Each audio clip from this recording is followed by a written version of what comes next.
Eneo ya Rubaya na maeneo yanayozunguka eneo hilo, hali ya taharuki inaendelea kukanda hii leo Jumatatu. Tangu jana, mapigano yanaendelea kati ya wapiganaji wa kundi la Wazalendo na vikosi vya AFC M23 katika vijiji kadha vya Katoi, mahala ilipo hospitali kuu inayotoa huduma muhimu za afya, hasa Luke, Kasenyi na Kingi. Kwa mujibu wa vyanzo vya ndani, Wazalendo wamechukua tena vijiji hivyo na kusababisha wimbi kubwa la wakimbizi. Angalau kaya 678 zimekimbia vijiji vyao zikiacha mali na mavuno na kuelekea Kibabi, Rubaya na pia Bihambwe. Wazalendo wako Kingi, wanawalazimisha waendesha pikipiki kusafirisha risasi na wanasema wanataka kuchukua Rubaya.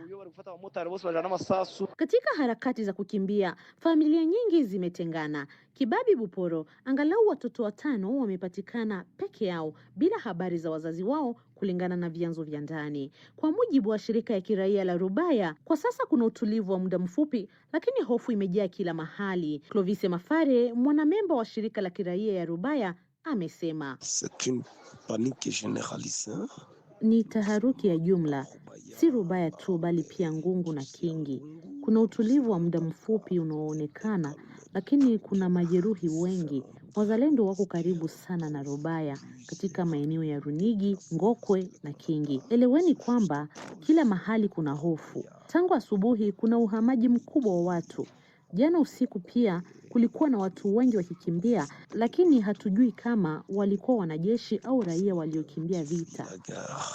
Kwa mujibu wa taarifa za kijeshi, Wazalendo sasa wako umbali wa kilomita chache tu kutoka katikati ya Rubaya, hasa katika vijiji vya Rugasa, Kanyaru na Nyabirehe, hali inayoongeza hofu ya mapigano kuingia moja kwa moja katika mji huo wa migodi. Jambo lingine la kutia wasiwasi ni hali ya afya. Hospitali kuu ya rufaa ya Katoi imefungwa tangu Alhamisi kufuatia kutekwa nyara kwa daktari wake mkuu. Wahudumu wa afya wamekimbia wakiacha bila msaada majeruhi, watoto wagonjwa na wanawake wajawazito. Ni hali ya kibinadamu ya hatari, huku mapigano yakitarajiwa kuongezeka zaidi katika saa zijazo. Wakati huo huo, wataalamu wa Umoja wa Mataifa wanakadiria kuwa kundi la waasi hupata angalau dola 800,000 kwa mwezi kutokana na kodi na biashara ya madini ya coltani, wakidhibiti hadi tani 120 kwa mwezi ambazo mara nyingi husafirishwa kinyume cha sheria kuelekea Rwanda. Hadi sasa mgodi huu wa kimkakati uko katika hali ya mkanganyiko wa kiusalama, ingawa shughuli za uchimbaji bado zinaendelea.